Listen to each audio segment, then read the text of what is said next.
Welcome to the Millennial Roundtable for Gift of Life, Michigan. My name is Josh Landon with Fox 2 News here in Detroit, Michigan. And on behalf of Gift of Life, Michigan, I am thrilled to be joining all of you this evening to get real perspectives from millennials and everyone else on organ and tissue donation, because it's a great cause. We need to get more involved and help save more lives, Jay Steele. Yeah, and I'm Jay Steele from 105.1 The Bounce, also in Detroit. And I look forward to this conversation because I'm the person who said, listen, if I don't go to the doctor, then I won't know. And I'm so glad that I went to the doctor this year and found out that I have type 2 diabetes and have made a huge life change in the midst of this global pandemic. So definitely something that I think is important, and I look forward to talking about it this evening. And Jay Steele, you just hit on a very important point. Right now, during this pandemic, a lot of us are ignoring going to the doctor because we're just glued into COVID-19, but we're ignoring everything else. Had you not gone, who knows how long you may have gone without knowing your condition. Yeah, and that's extremely scary, Josh, because, I happened to start to feel some symptoms, and I was like, yeah, I'm going to wait this out a little bit longer. COVID's going on. Plus, I really don't want to have to make a lot of changes. And thankfully, I did, because we were able to catch it early. So I was able to get a little proactive. Good deal, brother. Well, I'm glad you're aware of your situation. You know what to do going forward, because that's what's most important. Building up that dialogue when getting good information. Absolutely. Yes, as you can see, everyone, we have an incredible panelist for you this evening. So I'm going to introduce everyone. And when I say your name, please raise your hand so the audience is aware of who you are. First up, Mohammed El Sori, that handsome young man right there, 18 years old. He is also a heart transplant recipient. Mohammed, good evening and welcome. Thank you for having me. Yes, sir. Shalonda Griffin, Community Relations Coordinator for Gift of Life Michigan in Flint. Good evening to you. Thank you. Ebony Gibson, who I'm doing well, my friend. How are you? Hey, it's pretty cool for a Thursday. Not too bad for a Thursday. And you are a strong sister because you are here to share dialogue. You lost a loved one to kidney failure. So we thank you for being here and sharing your personal story with us. Thanks for having me. Indeed. Brandon Corder, who just recently joined the Michigan Donor Registry. Brandon, thank you for contributing to the cause and welcome. Thank you. Now, everyone who's watching, you may recognize one face in particular. We have a special guest this evening, Freeway. I shouldn't have to give an introduction on who Freeway is, but I'll do so just to follow protocol. Freeway is a rapper from Philadelphia, got to start with Jay-Z with Rockefeller Records. He is also a kidney recipient and an advocate for kidney and organ donation. Freeway, welcome, brother. My man, there we go. What's up, everybody? What's up, man? It's an honor and it's a pleasure to be here, man. I look forward to the conversation. Welcome to Detroit, virtually, brother. I love Detroit. I did a lot of shows in Detroit. I got some people that I really love in Detroit. So Detroit is like a second home for me. And Detroit loves Philadelphia right back. I have some good friends who are in Philadelphia. It's a city with a lot of character. I need some of them sweet water wings. Man, I need some of those Philly cheesesteaks. Like when you go to a joint, when you go to a restaurant, you can smell the Philly cheesesteak from outside in the winter. Yeah, for sure. Yeah, it's a staple. One of a kind, brother. And I'm one of the best cheesesteak cooks myself. They call me Chef Boyardee. So okay, I'm hook you up one. Hey, brother, if you can mail me one, hook up a little something, I greatly appreciate it. Sure. All right. Also on the panel this evening is Jose Hernandez, is a board member of MOTAP, Detroit's Minority Organ and Tissue Foundation. Hello to you, brother. Hey, good evening and happy to be here. Just as a tiny point of clarification, it's Jesus Hernandez. Jesus? Yes. Jesus. My apologies, sir. Thank you so much. All right, brother. Well, I look forward to having a great conversation with all of you this evening, different perspectives, different walks of life. So it's going to be very informative for sure. So let's get right into it. Jay Steele and I, we are the hosts this evening. We're going to be bouncing back and forth, asking questions from our panelists. And we like to keep the answers around 2 minutes or less just to keep the conversation flowing at a good pace. So the first question is for Mohammed and Freeway. When did you first learn you needed an organ transplant, and what were some of your symptoms? Freeway, we'll go with you first. Well, I travel a lot and I do a lot of shows. It was like in 2015, and I was feeling very fatigued. It came to a point where I knew it was something more than me just being tired. I would get tired just walking to the car. Food started tasting funny to me. Like, I remember I flew to Miami just to get some rest, and I went to one of my favorite restaurants, and one of my favorite dishes didn't taste the same at all. And I just was feeling very sluggish. I did a show, Made in America, and I like almost passed out at the show. It was like very overwhelming for me. So I went to the doctors, got blood work done. Like a week later, the doctors called me, told me to get into the emergency room.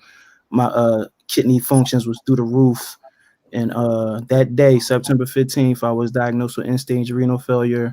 And from then, I knew that I needed a transplant because that would be the best thing for me. Wow. Thank you for sharing that, brother. Mohammed, please share your experience. Of course. So it started back in Lebanon, where everything started me thinking as if it's just a normal cold, and so I didn't care about it for like a few days until it reached to a point where like if I went up the stairs or walked from one point to another, I get tired as if I just ran a marathon. And the point of fatigue is a huge point where you don't feel like you have the energy to do like the simplest thing you used to do before. And when it reached the point where I couldn't do the activities I did before, and like some swelling showed up different parts of my body, then I decided to go to the hospital, and I was diagnosed with acute cardiomyopathy, heart failure. Wow. Interesting enough, between you, Mohammed, and you, Freeway, one thing I caught right away: extreme fatigue. Mm-hmm. So that's something for folks to keep in mind. That's fatigue is definitely a telltale sign. Like if you're feeling more fatigued than normal and you get tired just doing simple things that you can do easy without a second thought, then that's definitely a sign that you need to go to the hospital. You need to go get your blood work done. And I suggest that everybody that's on this live keep up with your routine physicals and get blood work done at least once a year, because that's the only thing that can tell you what's really going on with your body. Right. Like Dr. Phil and Google and all that, and even going to like a regular like little clinic. Like if you're not getting your blood work done, you don't know what's going on with your body.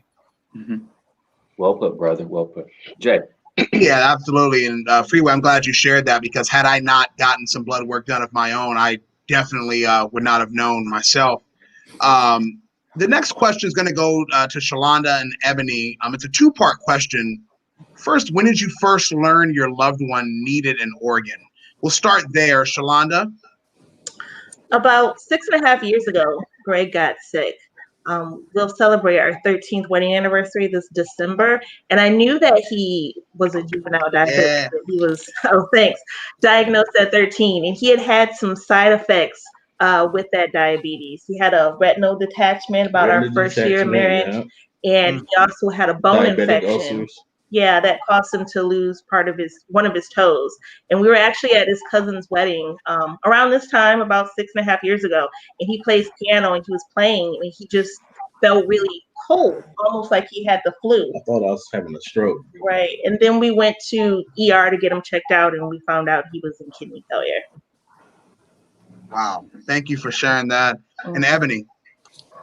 For me, it was actually about 23 years ago. But it was during a time where there wasn't as much information about transplants. And so same thing, very fatigued, literally didn't have enough energy. My dad didn't have enough energy to get from the car door to the house. And so we saw a drastic change in his behaviors, and he was really someone that was on the go. He also started to retain a lot of fluid. And so it began to be worrisome for us. And so we actually had to do intervention and force him to go to see the doctor. And at that point, they said if we had waited to bring him in, then he possibly would have died. Wow. The second part to this question, the organ transplant, of course, being so important. What was life like waiting for that transplant? Let's go back to Shalonda. Go ahead. I'll actually let Greg answer that. Life waiting for a transplant. It's like what you said. You're very sluggish. Things that you used to be able to do, you just can't do anymore. Like the simplest thing, walking up the stairs, you're winded. Versus I used to be able to jump up the stairs. So it's a downing process. It makes you feel that you're less of yourself. And Ebony. As a family member, I definitely think it's a huge adjustment. But then on top of that, my father never did receive a kidney transplant. And then also when it came down to us as his family members wanting to get tested, as you know, in the African American community, there's a lot of stigmas and a lot of restraint or worry about kidney transplants or organ donations in general. And so my father did not allow us to be tested to be matches for him. And I think a lot of that had to do with the lack of information, and not knowing that we would be okay if we donated our kidney or donated a kidney to him. And so I'm grateful for an organization like Gift of Life that is transporting or transmitting that information to African American communities to better educate them. Yeah, I because think you we nailed weren't it. educated. You nailed it with the concept of this roundtable to hopefully be able to spread more information to those that are watching and have those that are witness this firsthand be able to say, we didn't have this information before, and had we had that, things could be a lot different. Josh.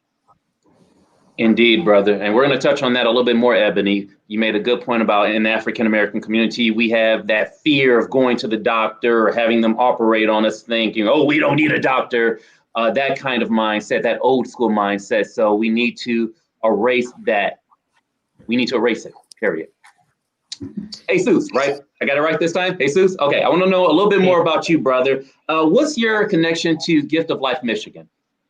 Absolutely. I would say that my connection to Gift of Life and where I actually learned about the organization was about 7 or 8 years ago while attending Wayne State University as an undergrad. I didn't really know much about the organization, but they had a campus challenge between, I think it was Wayne State, Michigan State, a couple other universities. And Wayne State, fortunately, did very well in that competition. And so I was curious as to, what the organization was about and how I could be more involved and learn more. Take it forward a couple years while in the healthcare industry. I was fortunate to meet a few mentors, Frida Sampson being one of them, heavily involved in our Detroit community. And she actually put me in touch with Ramona Chapman, whom if we weren't virtual, if we had a live audience, I would ask that we all give her a round of applause just for the work that she's done, really being a pioneer in the space. And I'm sure most of us may have some type of connection to Ramona. So really, I was fortunate enough to have great mentors just in the community that I rely on. And that's how I was able to join the Detroit MOTEP board. And I really think that we're advancing, to Ebony's point, multicultural education, really trying to get down to the root of a lot of the misinformation and misconceptions that exist in our communities. And so I've been passionate ever since. And obviously learning, stories from different recipients and donors, and the annual Life Walk, which I know is virtual this year. Those are just great ways to learn more and get involved. So that's been my connection so far. All right. Well, thank you for getting involved. Jay. Hey, Brandon, it's time to hear from you. You and Shalonda shared an event together. What were your thoughts about organ and tissue donation before you met her? Before I met Shalonda, it was more so something that I really didn't think about. So I didn't have any reservations towards it or anything whatsoever. It was just something that just wasn't in the forefront for me to necessarily think about. But working with Shalonda, seeing how passionate she is about it and how much she talks about it, we would be planning the event and she gets emotional about planning the event, and so that just made me dig deeper into it, start doing research on my own, and of course I couldn't do put together an event without like knowing, some of the background and stuff that goes into it and research and stuff like that. So that in return just made me, be more serious about it, and just take the cause just way more serious than anything, and even pass the word along, to other people, as you should take it serious too. Brandon's not supposed to be telling everybody I'm crying.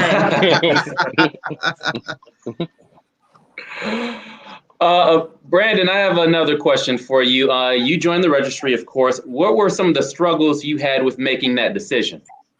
I don't think I'm telling you, Shalonda is so passionate about it. It wasn't a struggle. I felt like I was doing myself a disservice by not joining, just by how passionate she was. And then we had the opportunity to talk to like so many other people who, have similar experiences to Freeway. And I mean, just hearing their stories, I mean, you can't help but be passionate or become passionate about the topic, or take your health more serious, like in general. All right. We talked a little earlier about the lack of information. I think what could tie into that as well are misconceptions. There are a lot of misconceptions when it comes to organ and tissue donation. And this question, I think, will go around the table here and talk about some misconceptions that maybe you have heard that you want to clear up for those that are watching. Let's go with Ebony first, if you want to share some. I think one of the biggest misconceptions that I've experienced, or some of the feedback that I've gotten in educating others about it, is well, and I guess I can't even say misunderstandings or mishaps, but when people go to Google information and try to find out more about organ donations, there's so much misinformation. And so just being able to let people know, one, that they can't believe everything that they read on the internet, two, to do your research and look into it for yourself, but dig deeper, and providing resources, again, such as Gift of Life Michigan, that has resources specifically available about minorities donating. And so I think one of the biggest things is just honestly not believing everything you hear, and getting to know the information for yourself and firsthand. And firsthand is not always Google. That's a very good point. I'm glad you mentioned that. Freeway. I definitely believe, that knowledge is power. And it, like, I second what she said, is very important to do your research. You shouldn't go into anything in life without doing your research and being prepared for it. And I think one of the huge misconceptions about organ donation is that if you sign up to be an organ donor, if something happens to you, or if you get into an accident or something, that they're going to kill you so they can get your organs. That's completely false. Like, a health physician and a doctor's job is to save your life. So that's first and foremost before anything. They're going to try their best to save your life. So, like, I had a lot of friends, and even myself, before, I had kidney failure, I was against being an organ donor or putting organ donors on my license, because I felt like, yeah, they might kill me if something happened to me. But that's completely false. And that's like one of the main reasons why a lot of people won't be organ donors. Thank you for sharing that, Muhammad.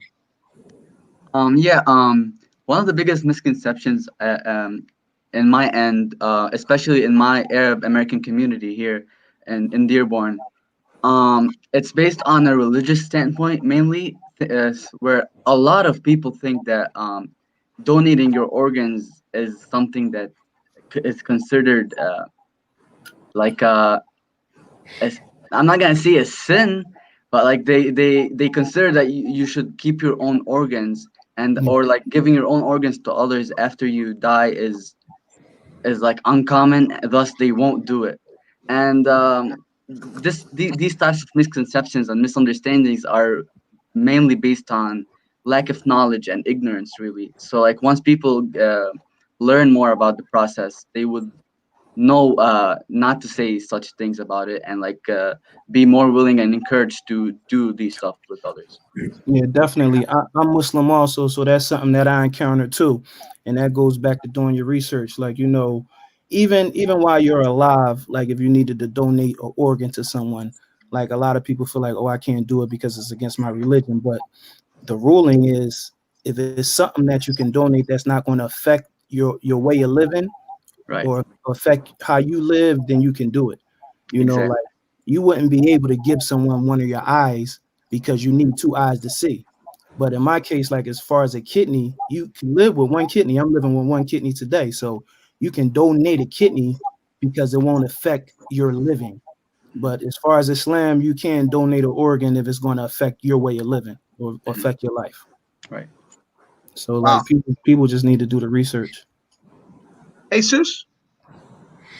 Yeah, I think similar to Mohammed, being and growing up here, Mexican American in the city of Detroit, faith certainly, or religion rather, plays a critical role, and so it really comes down to just understanding and really having those conversations with your faith community. Again, that's probably one of the biggest misconceptions that exists. But I would also sort of take a different avenue in my own community when it comes to access to healthcare. I think unfortunately, in some cases, there could be immigration fear. So immigration status may prevent an individual or a family from even engaging in any type of formal healthcare, I would say. And even beyond that, for those whom immigration status may not be an issue, it's very common in my community for folks to actually seek healthcare. In my case, in Mexico, dental care, any type of medical care, they'll just wait until they do vacation to get that kind of healthcare over in Mexico or in different countries.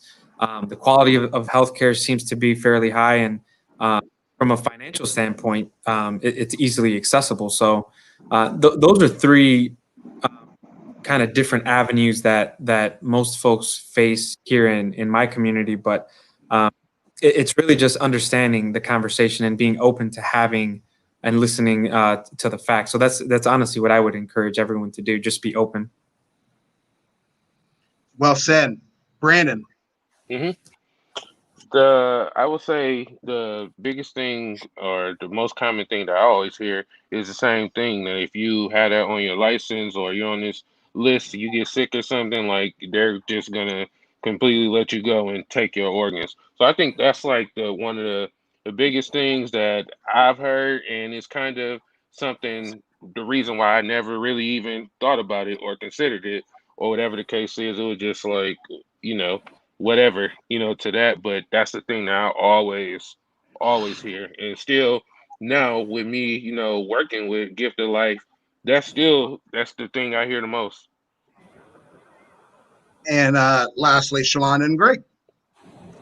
Well, Go ahead. when I was growing up, the church I attended said that you shouldn't donate your organs because when the rapture comes, that person is still alive. That organ is gonna burst out of them and come flying back to you.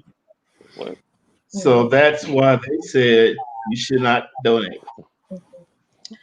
And I think for me, I'm going to piggyback off of what both Freeway and Brandon have said.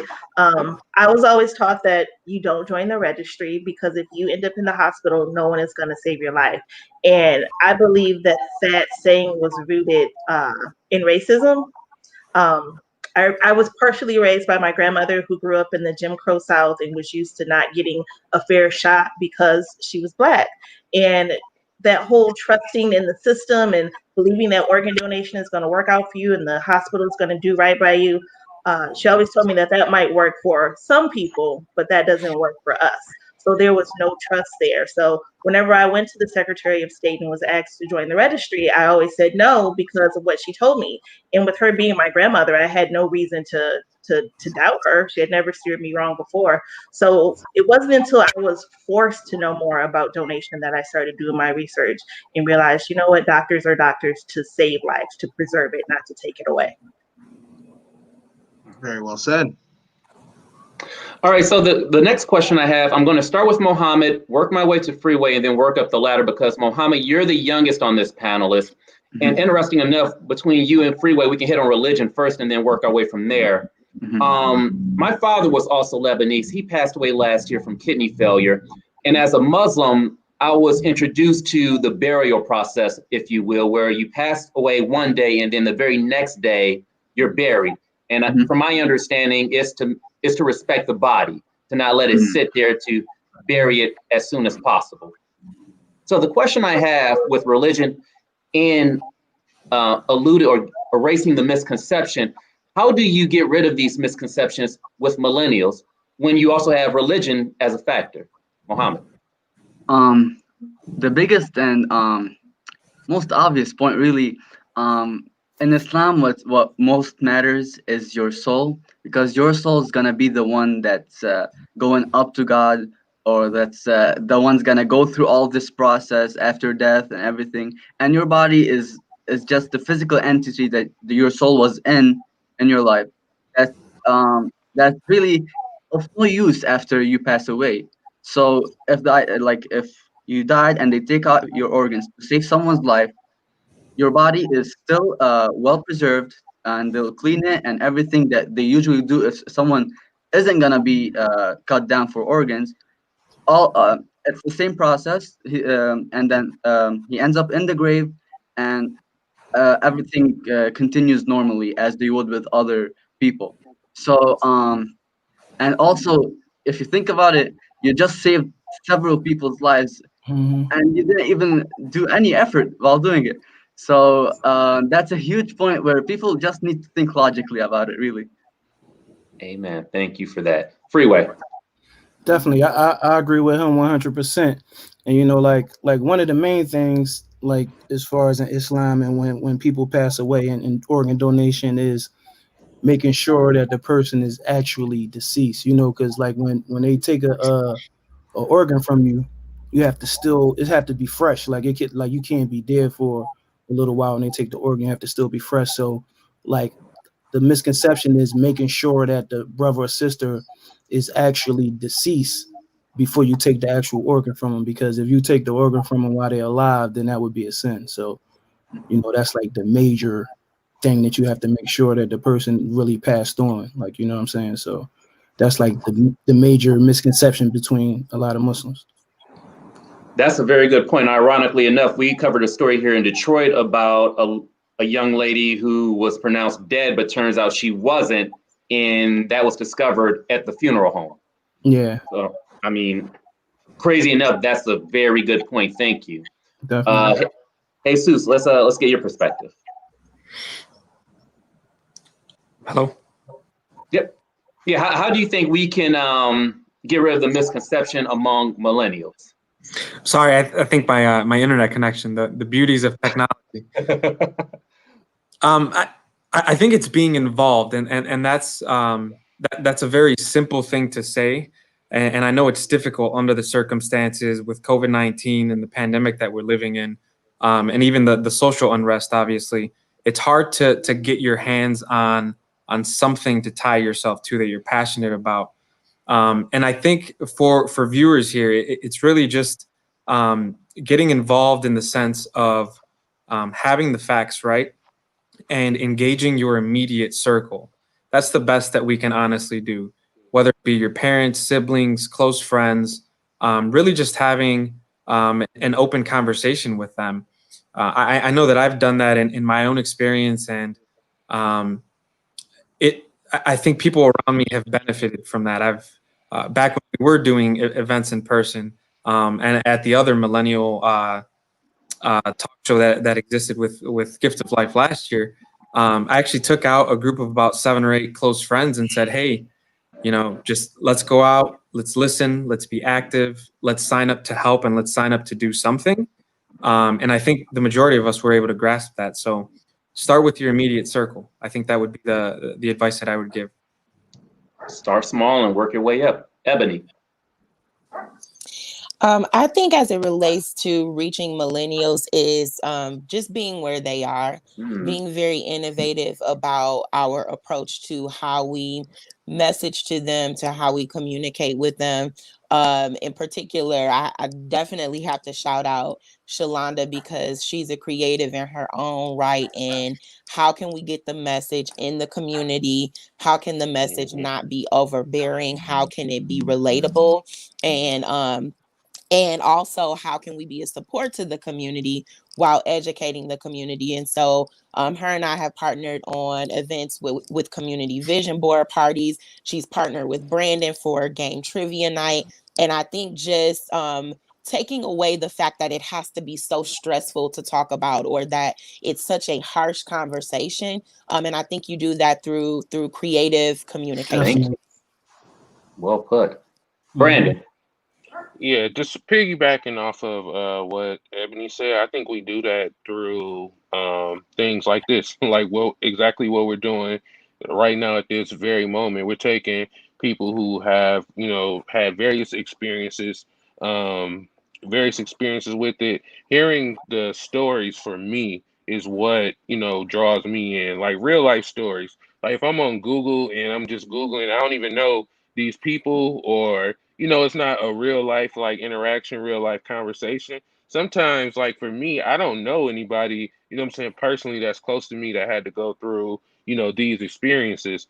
So talking to somebody real life who had to go through these experiences and hearing their experience, I mean, you connect with it in a different way, and that in itself helps break down those misconceptions. So, and also just the creative aspect, like just getting the message across creative. When Shalonda first approached me about doing these various events, it was something that I had never done before. I mean, we do events around the country or whatever the case is, but it was a challenge to how can we get creative and reach the audience that I reach, but not make the message so like preachy, like we're preaching to them, but also keep it, let's do something that's fun, engaging, and like Ebony said, like yeah, it's a heavy topic, but it doesn't always have to come off as like this preachy thing that people just run from, like you're just about to read pamphlets to them and everything like that. So I feel like we do that by doing creative things, just like we're doing now, and I guarantee you, we're going to reach a ton of people with exactly what we're doing right now. We have to relate. Absolutely. Brandon, Yep. Thank you. Shalonda, let me get your perspective, you and Greg. And then after that, we're going to read a few questions from viewers. I think it's just important to meet people where they are. And like the other panelists have said, to not be preachy or beat them over the head with it. Before I started working for Gift of Life, I was already doing things in the community to promote donation. And my very first event was an organ and tissue donation event. Like, we're going to talk about organ donation, and no one showed up because it's a heavy topic that no one really wants to talk about. But I try to make information fun when I'm out doing things with the community. Like with Brandon, we did the trivia night. You're gonna have fun, but you're gonna learn something new as well. With Ebony, we partnered and we did the vision board party. Oh, you're coming to this anyway, you're gonna have fun, but we're gonna sneak in some new information for you. Even with working with the two of them, I just presented factual information. I never said, well, you guys need to sign up, or are you registered? You make that decision for yourself, but I'm just going to make sure you have the correct information so that you can make an informed decision. Plus, anyone who knows me knows that I don't really shut up about organ and tissue donation.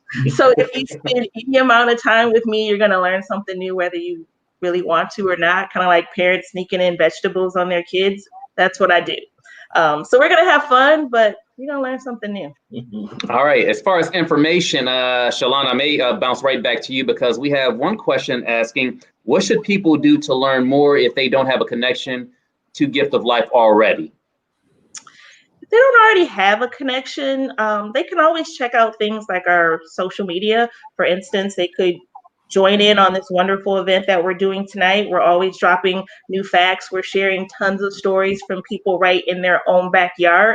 So maybe they don't think they know someone who is dealing with organ failure or is an organ recipient, but they could find out, the teacher at their kid's school is a recipient, or the person who they see at the gas station all the time is in need of a transplant, just by following our social media. All right. There's also another one. I believe this is towards a comment you made, Shalonda. Wait, hold on. How her mother being a donor at the end of her life helped with the grieving process. Who was that geared towards? Who made that comment again? Someone's mother being a donor at the end of their life helped with the grieving process. Was that Ebony? Oh, I think she's saying that her mother, this person's mother, was Okay. Yeah, it helped with the grieving. Got you. Okay. Go ahead, Jay. Freeway, you had a kidney transplant procedure. How did you go from being a recipient to an activist? Because it's one thing to receive it, but then to go out and use your voice, which you have a powerful one, to spread the word. How did I that became an happen for activist you? as soon as I had kidney failure. Like soon as I found out that I had kidney failure, I felt like my mission was to spread awareness because I was running around with 3 of the leading risk factors for kidney failure, one being hypertension, another one being diabetes, and surprisingly, just being African American was a risk factor. I had 3 risk factors. I had an uncle that had a kidney transplant. I had a cousin that died from kidney issues. I had all these examples around me, and I still was unaware that it could happen to me. You know what I'm saying? So as soon as I found out I had kidney failure, I knew that I had a voice, and I felt like it was my job and my duty to spread awareness because a lot of people simply just don't know. You know, a lot of people are just unaware of it, you know. Man, oh man. Shalonda, you also do important work in the community to dispel the misconceptions, if you will, about organ donation. Just talk again about how important that work is. It's very important. I think the majority of people want to help. They want to help someone else, but they don't always have the correct information so that they can help someone else. A lot of times people don't know anyone who is in need of a transplant or a recipient, so maybe their only frame of reference is something they saw on Grey's Anatomy the night before. And people don't often fact check their information, so they might think, this is how it works. So what we do out in the community is just try to counteract that with positive information. So for instance, on our webpage, we have a section called Let's Talk. And Let's Talk is specifically geared to multicultural communities, the African American, the Latinx community, and the Arab American community. And through Let's Talk, we really discuss a lot of the things that can hold people from those communities back when it comes to organ and tissue donation. So we address a lot of their fears, like what Mohammed and Freeway have talked about earlier. We also talk about, why this can be trusted, why you don't have to feel like the doctor is going to in your life so that he can take your organs. And we also have there's a lot of storytelling that takes place from there. I can throw facts at you all day long, and you might not care about it. All we hear now are facts. We hear facts when it comes to COVID. We hear facts when it comes to other things that we're just so numb to all these numbers. But if you're looking at someone on a screen who maybe reminds you of your mother or reminds you of your cousin or reminds you of your best friend, you're going to listen to what it is they're going through. You're going to listen to those real life stories. And as Brandon mentioned earlier, I really think those things have more of an effect than any number I can throw out at you. All right. And it's important to mention for everyone who's watching right now, we have a panelist of all minorities. So when you have those misconceptions, take a look at the people you're listening to right now.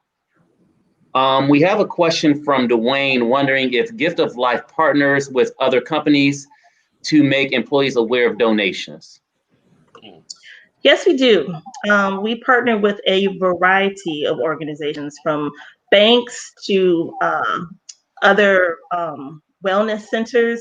Normally, when we're doing things face-to-face, about every year I go out and I work with different organizations in the community. I'm trying to think of the one in Saginaw that I work with. But I know we've done things with GM, we've done things with banks, we've done things with lots of organizations. So if this person is interested, they can always shoot us a line and we can see what we can do. All right. Another question for you, Freeway, from Arnold. He's wondering how your health has been since that transplant. Oh man, I feel 100 times better. When I first found out I had kidney failure and I was put on dialysis, once I got on a dialysis machine, I started feeling better. The food started tasting better. I was able to do more. But once I got the transplant, I felt 100 times better. Like, I can work out now. I can, the main thing is I have my freedom, being on dialysis 3 times a week, 4 hours a day, and being an artist, was taking a huge chunk of my time out, so I have my freedom. I have my health. I can do way more things than I did before. I can eat. The food tastes amazing, and the best thing for a person with kidney failure is a transplant. It's the best thing for you. You can live a successful life on dialysis, but the best thing for you is a transplant. It's good to know that your health is doing much better and you feel better. We're going to go around the table with this next question. How does your personal story impact your advocacy for organ and tissue donation? So think about, what you've been through. Ebony, we'll start with you. So I think just again, losing my father at the age that I did, it put a drive in me to make sure that one, I carried on his legacy. And as I began to learn more information, honestly, by way of Shalonda, she is truly, truly, truly a gift to this company. And so as I started to learn more about the facts, that's when it also became more important to me that I continue to carry his legacy by informing people or utilizing my influence or the platform that I have to educate communities or educate my own community. So I hope that answers the question. Absolutely, it does. Muhammad. Um, well, for me personally, um, it's a story where once I was at school, then a teacher told me about this girl who also had a heart transplant. Mm. And so when I found out about that, I contacted that girl and we met. And through her, I started like my first volunteering opportunity with Gift of Life, where we were distributing flyers and letting people know about donation. Unfortunately, this girl, her name was Zahra Al Athari. She passed away a few months after her transplant, and so right now, I still try to do as much volunteering and help out Gift of Life as much as I can. And right now, I'm majoring in neuroscience, so I could one day like be a cardiologist and maybe like spread the message more, and like because she had that goal in her life as well. So hopefully, I want to like stay an advocate for Gift of Life for as long as I can, and like keep spreading the positive message and the great message that they have. That's so awesome to hear. And then, you're pretty much willing to take your career and make it about being an advocate. So that is incredible. Jesus. I would say that my advocacy continues to grow and is inspired, I think, every day, even just by listening to stories like the ones we've heard from our panelists. And that's really what it's about. I think that, and I mentioned this in the beginning, I didn't quite know, don't necessarily have a tie specifically through donation in my family or even really in my friend group.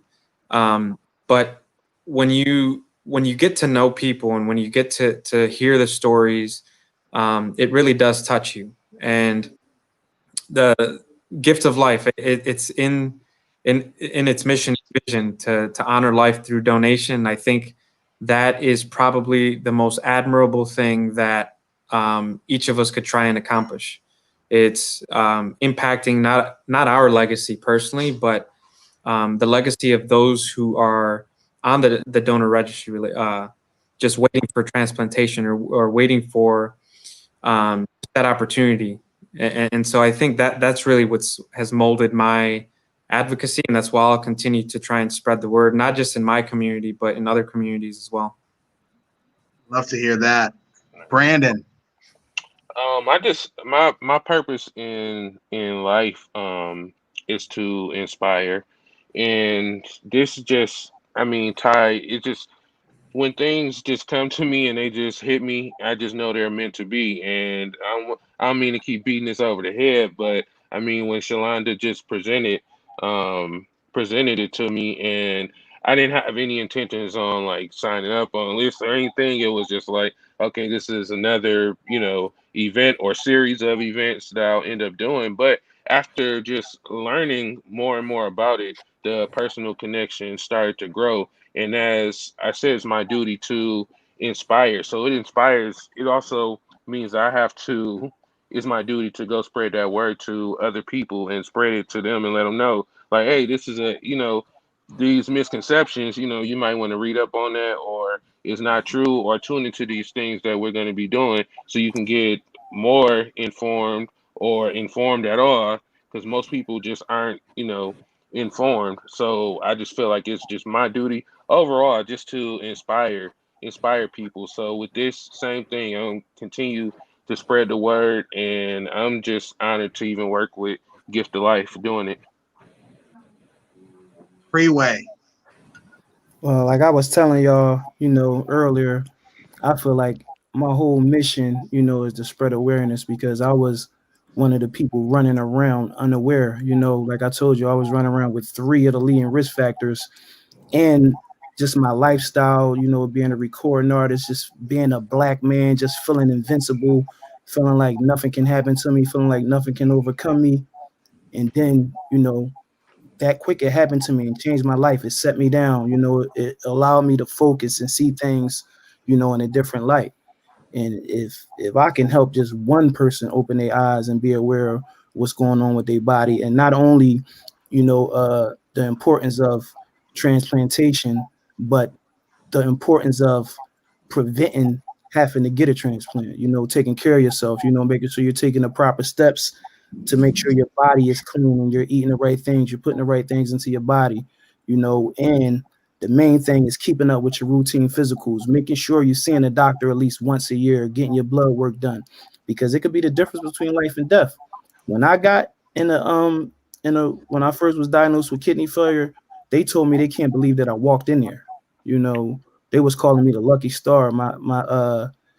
My kidney doctor, his name was Dr. Friedman. He told me he'd been doing this for 30 years and my numbers was the highest that he's ever seen. Like that's how bad it was when I got to the emergency room, So I feel like my whole mission is to spread awareness and to help people be aware about what's going on with their self and what's going on with their bodies. And we thank you for that because it's not too often you see, musicians use their voice, especially in hip hop, for, something so positive to be able to spread awareness. And Shalonda, it's my bad to cut you off, but like when I came out with my story, you'd be surprised how many people in the music business is working every day was going through the same thing I was going through. Kidney failure on dialysis, trying to hide it, you'd be surprised, man. So it's definitely important to spread awareness. True inspiration for sure. Thank you for doing that. Yeah. Shalonda and Greg? So when we were in our 30s, we were a young couple doing what young people do. And like she said, I was playing the piano, didn't feel right, rushed me to the hospital. They found out I had end-stage renal disease. And that really put it on our radar. We saw the misconceptions that a lot of Black people or multicultural people go through. So my wife decided to start volunteering. And in her volunteering, it turned into a job for her. And I think it's important to normalize the conversation of organ and tissue donation. It's like right now, this time of year, people are asking, hey, are you a registered voter? Why not? Let's get you registered. I think that's a conversation we need to have. Hey, are you a registered organ donor? No, why not? Maybe it's the misinformation that is holding them back. And I also think it is important to rally people around you who can help you spread the message. I'm just one person, so I need the Ebonies, I need the Brandons. They're going to be able to reach people that don't care what I have to say, but they care what Ebony has to say. They care what Brandon has to say. So I feel like the more you get that message out to other people, those people can spread it to other people so that you're having more and more conversations and in turn saving more and more lives. I like how you said that for saying, well, why not? Because if someone were to ask me why not, prior to this, I'd say, I don't know. I don't have a reason. I've never been given that information. So this is all new to me. So I think that was extremely important. We have a question from Melissa that came in. How do you convince young people to consider donation? I think if you just present them with factual information, they'll make the right decisions. Like we said earlier, you can't beat anyone over the head with facts. I think the more you pester people, the less likely they are to do what it is you're encouraging them to do. But just by having these open conversations, by having people like Freeway, I think a lot of times when we see people who are celebrities, we think that they're invincible. So when you see someone like him who was going through end-stage renal failure, did dialysis, who had to get a transplant, I think that encourages people who might not listen to someone like me, but they'll listen to someone like him. It might make them take notice and realize, you know what, I really do need to take control of my health, or maybe this is really something that I should look into to see how I can help, or maybe I have been spreading false information or believing misinformation. How can I find out the correct info? But I think if you just give people the right tools, they'll make the decision that's best for them. Absolutely. Go ahead, Evan. I think, can you hear me okay? Yep. Yep. Okay. I think one of the things that may be helpful to that question is also educating them on the impact of organ donation. And just one misconception about millennials is that we don't like to give back, or we can be selfish, and but we are very impact driven. We are very mission driven. And so I think if you begin to push the mission and the impact of organ donation as well, and how it can actually save someone's life, and the contribution you would be giving to someone, you would literally be saving their life. And the point. Oh, go ahead, Shalonda. Can I say a big chunk of my job involves youth outreach? So I go out to high schools or colleges, well, doing all of that virtually now, and educate people about organ donation. Like Jesus said, when he was at Wayne State, they had a campus challenge. That's something else that we do. And those students were so on fire for donation. Like even after the events are over, they still want to do things. They want to start their own clubs. I've gotten beautiful thank you cards from kids who are just so happy that they have learned the facts about donation. They can't wait to go home and tell their parents, to tell their siblings. When I do high school outreach, it's so common to hear kids say, you know what, as soon as I get my driver's license, I'm going to get that heart on there. So yeah, just meeting them where they are and talking to them like they have the power to save lives, not talking down to them, not making it seem condescending or like they're dumb, but just talking to them and letting them know, you know what, you have power. You have the power to help save someone else. Good deal. What has been some of the biggest challenges with each of your experiences? We'll start with Mohammed. Well, as a transplant recipient, it's gonna be the recovery really. So well, it's mostly like the mental stress you get, other than the physical pain you go through and the like physical recovery you have to go through as well. You were one person, and then this one thing destroyed that person that you were, and then you have to like build a new lifestyle that goes according to your new condition. And so we need to make the best out of it. And like as Mr. Freeway just said, we're starting to work out. We're feeling right now. I feel better than I was before my transplant, before I even got the condition. Even I feel like because some doctors say, and there's some research that says that new like characteristics or personalities evolve in a person who gets a transplant, because it like they belong to the organs of those that gave them. And like after I received my organ, I became more outgoing, more open-minded to do more stuff, more risk-taking, and I'm really the best. I'm at the best stage of my life right now. And you should see like the difference between your first year and your second year, and like because you're just starting to get used to everything you're doing, and then after you get past that 1 year stage, it's like you're back to normal and even better. And really it's all about patience and perseverance with this, and then you're living your life to the best you can, really. Good deal. Free. Well, I feel like my biggest challenge was going through the whole dialysis stage, and the lifestyle change, and going from traveling the world to having to be on a dialysis machine 3 times a week. By the grace of God, I was still able to work and move around and get things done. But after I received the transplant, I felt all blessings. Like, everything is going in the right direction. God is good. I feel like he said, I feel way better than I did before I even had kidney failure, and it's a blessing. I just want to maintain it, and I just want to continue to inspire. I want to continue moving forward. With life, we get thrown all kinds of challenges, and it's just about remaining strong and overcoming it. Not to change the subject, but my daughter was diagnosed with cancer last Monday, Oh and she man. just had an operation to remove a lesion off her spine. And I just left the hospital with her to come here, to do this. And my family is faced with another challenge that we got to overcome. That come from health, and I just feel like it's about staying strong, putting God first, believing in God, and keep pushing. How old is your daughter, brother? She's 20. Prayers for your daughter, man. Thank you. Thank Appreciate you it. for coming here and sharing your dialogue during that time. It's all good, man. It's about inspiring.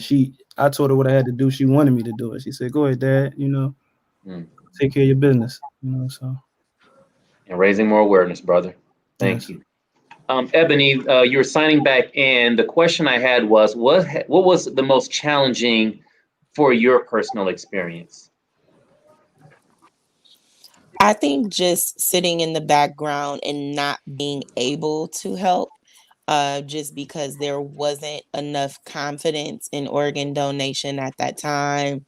There wasn't enough information and awareness at that time. So I think the challenging part, and it's something that I think about often, even to this day, what if we had the information? What if I went to go get tested to see if I was a match for my father? What if there was an organization that better educated us on not just the risk, but also the promising impact of organ donation to relieve my father? Like I understood where he was coming from. As a father, you are already very protective of your children, and your job is to protect their lives. And so if you feel like something such as organ donation, due to lack of information, is something that could threaten their health or threaten their life, I understand why he made the decision that he made.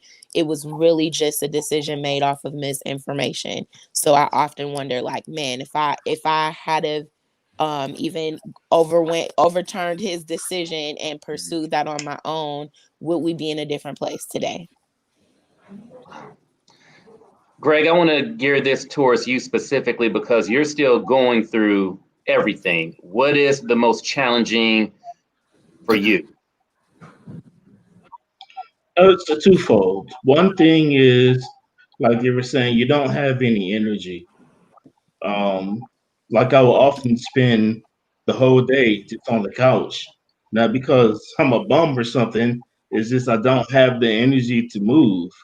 And the other thing is, we being a couple, we can't do a lot of normal couple things. Like we can't say, "Hey, on Saturday morning, let's take a 4-day weekend to Chicago or something." Every traveling you do, you have to have it planned out. Even before COVID hit, you have to have everything planned out. Make sure you got dialysis covered.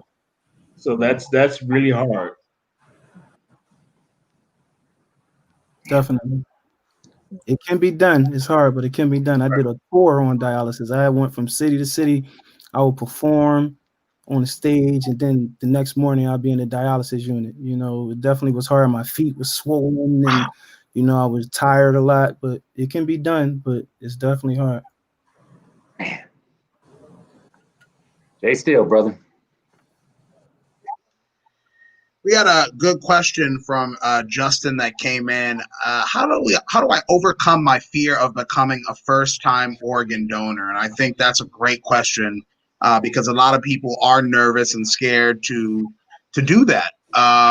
If anyone wants to jump in, I feel like just having the knowledge and knowing the risk factors, knowing the facts, and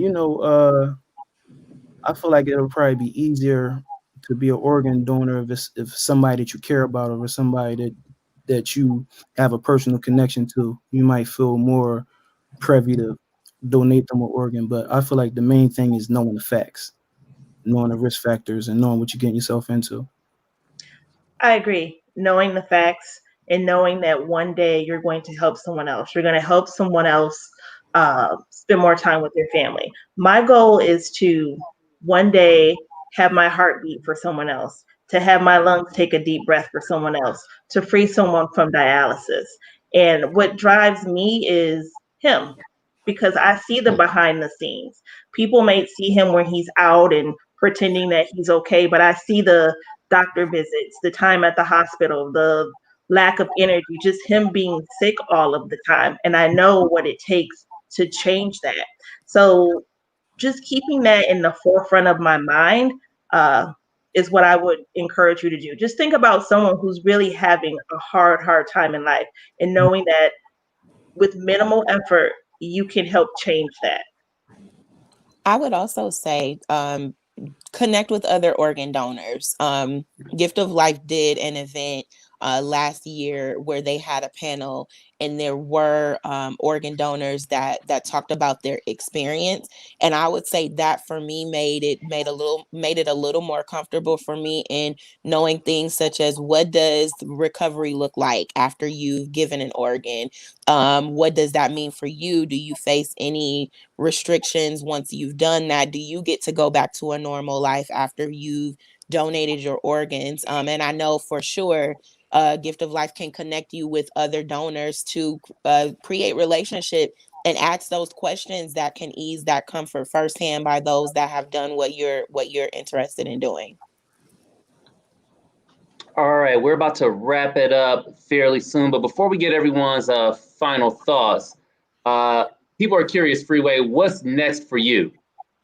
Oh, I have a situation with Rock Nation. I dropped an album in 2018 called Think Free on Rock Nation. I was still on dialysis, and the music is very powerful. You hear the pain in my voice and everything, but I just finished this new album, and it's the first album that I did with the new transplant with the kidney. The album is amazing. The energy, the passion, you could feel it in the music, and we're looking forward to dropping a new project. And Taking it back to what we do? Definitely. And I also founded a new organization called Freedom Thinkers Academy. It's music, health, it's culture. The website is www.freedomthinkersacademy.com. People can check that out. It's amazing. And for artists and people into music, I have a lot of do-it-yourself workshops and classes that inspire artists to be great and help them, live their full potential in the music business. All right, amen. Look out for those things, and I'm gonna continue being an advocate for this, and I'm gonna continue spreading awareness. Because it's key for people like you to be an advocate, because you're in the public eye, you're known. When we hear stories from people like you, it registers. Most definitely. People just pay more attention for whatever reason. I guess it's just human nature. Most definitely. That's why I'm here, brother. Amen. Ebony, let's start with you to get final thoughts. Final thoughts is just I can tell you firsthand that organ donation definitely helps for you to save someone's life. Just think about furthering your contribution to another human being. And I'm looking forward to, like Shalonda said, being able to cause someone else to have another breath, being able to see. So just consider those things. And also, advocacy can start at any level, whether that is you taking this experience that you've had today and sharing this video, whether it is reaching out to Gift of Life and saying, hey, I want to become a part, whether it's chasing us down on our personal platforms and saying, hey, I want to ask more questions about organ donation and I want to come to you directly. So it takes very little to be an advocate. It's just all about making the decision to speak loudly about what you believe in. All right. Mohammed. First, I want to thank Gift of Life for giving me this opportunity to share my experience with everyone. And I hope that people could learn from our experiences and look at the examples that us recipients are showing with how we use our gifts that we got from our brave donors, and how we're using for the betterness of everyone else. And I hope everyone could really start encouraging others and become volunteers and help Gift of Life share their beautiful message. And it all starts with that one heart on your driver's license. So I want to encourage everyone to just go for it and do it, please. Thank you. Jesus. I would just offer a brief quote that someone close to me shared years ago. And it very simply just says that the world is run by those who show up.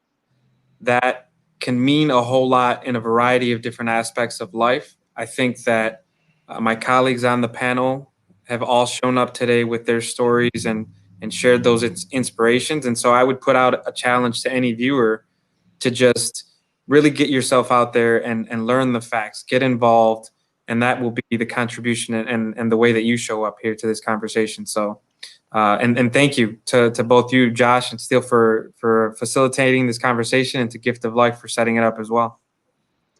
Thank you, Jesus. Brandon. I would just say knowledge is power.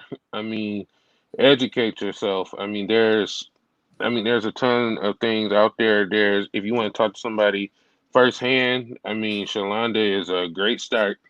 She loves to talk. You know what I'm saying? She will get you any information you need whatsoever. I mean, she's just overall a great soul. And I mean, you can just feel the genuineness, the passion about it. I mean, just from having a simple conversation with her. So I would say just, I mean, educate yourself on it. I mean, it doesn't cost you anything. It doesn't hurt you to know and to just find out about your health, man. Health is important. I mean, look at the times that we're in. You know what I'm saying? Like, health has never been more important than ever. So educate yourself on every aspect of it that you possibly can. It's a wake-up call indeed. Shalonda and Greg. I would say that we're all in this together and we need one another. And there's no contribution too small, from educating yourself and joining the registry to calling out your Uncle Jerome at the Thanksgiving table if he says something off the wall We all have that that's not uncle. right. Yeah. So if you see something on social media that is spreading false information, maybe saying, hey, that's incorrect. This is the right information. Just whatever you can do to further the cause and to help someone else, I think it's all worth it and it all adds up. You don't have to work for Gift of Life. You don't have to have a huge platform like Freeway. You just have to have a good heart that's willing to help other people. That's really all it takes. Free. Oh man, I'm gonna just say in a great words of G.I. Joe, knowing is half the battle. You know, it's important to educate yourself. It's important to know what's going on. You know, if you have the facts, I'm pretty sure that you wouldn't be against being an organ donor, because it's all about helping your fellow human being. And at the end of the day, you know, that's what we're here for, to help each other. You know, so it's very important. My partner, Jay Steele, pleasure working with you. Absolutely. Likewise, it's a pleasure to be here, and I've learned a lot just from, you know, listening to everyone's stories and their testimonies, and it's been great. And I encourage those that are watching to be sure to leave your comments, and I know Gift of Life will respond to them as well. All right, everyone who joined us this evening, thank you again. Once again, Freeway, we are praying for your daughter. Thank you. Absolutely. I really appreciate it, man. And thank you for being here during this tough time. Sure. All love. Much love, brother. Everyone who have joined in to listen to our panel, thank you for joining us. Have a good evening, be blessed, and get the right information. Thank you.